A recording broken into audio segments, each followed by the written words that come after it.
Hello everyone, আসসালামু আলাইকুম। Welcome to my channel daily cooking with Shimu. আজকে আবারও চলে আসলাম আপনাদের মাঝে নতুন আরও একটি ভিডিও নিয়ে। আজকে আপনাদের সঙ্গে শেয়ার করব কালীবাউস মাছ দিয়ে শীতকালীন তাজা তাজা সিম দিয়ে রান্না। প্রথমে আমি মাছগুলোকে নুন হলুদ মাখিয়ে ভালোভাবে ভেজে নিয়েছি। তারপর একই তেলে দিয়ে দিলাম পরিমাণ মতো পেঁয়াজ কুচি এবং রসুন বাটা। ভালোভাবে নেড়েচেড়ে কষিয়ে নিয়ে এখানে আমি অ্যাড করে দিলাম স্বাদমতো লবণ, পরিমাণ মতো হলুদের গুঁড়া এবং পরিমাণ মতো মরিচের গুঁড়া। ভালোভাবে মশলাগুলো নেড়েচেড়ে কিছুক্ষণ কষিয়ে নেব। এখানে মশলা কষানোর জন্য আমি সামান্য পরিমাণে পানি দিয়ে দিলাম। পানি দিয়ে ভালোভাবে নেড়েচেড়ে মশলাগুলো কষিয়ে নেব।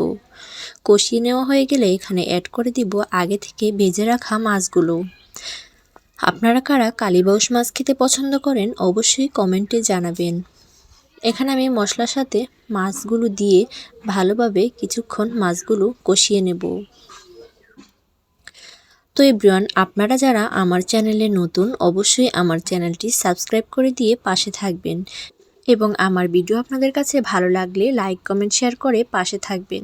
আপনাদের নতুন নতুন কমেন্ট আমাকে আরও উৎসাহিত করে নতুন নতুন ভিডিও বানাতে। তো এই পর্যায়ে মাছগুলো কষানো হয়ে গেলে আমি এখানে দিয়ে দেব রান্না করার জন্য পরিমাণ মতো পানি, যতটুকু প্রয়োজন হয় রান্নাটা শেষ করতে।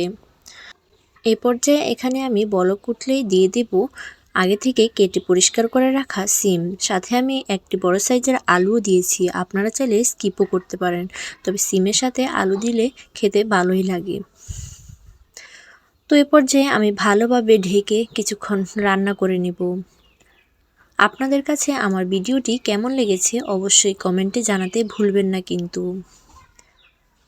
আপনারা কে কোথা থেকে আমার ভিডিওটি দেখছেন অবশ্যই কমেন্টে জানাবেন। তো ভালোভাবে রান্না হয়ে গেলে আমি এখানে দিয়ে দিলাম ধনিয়া পাতা কুচি। শীতকালীন সবজি দিয়ে মাছ রান্না করলে খেতে খুবই দারুণ লাগে। তো এই পর্যায়ে রান্না আমার হয়ে গেল, নামিয়ে নিব। তো ভালো থাকবেন সবাই, দেখা হবে নতুন ভিডিওতে। আল্লাহ হাফেজ।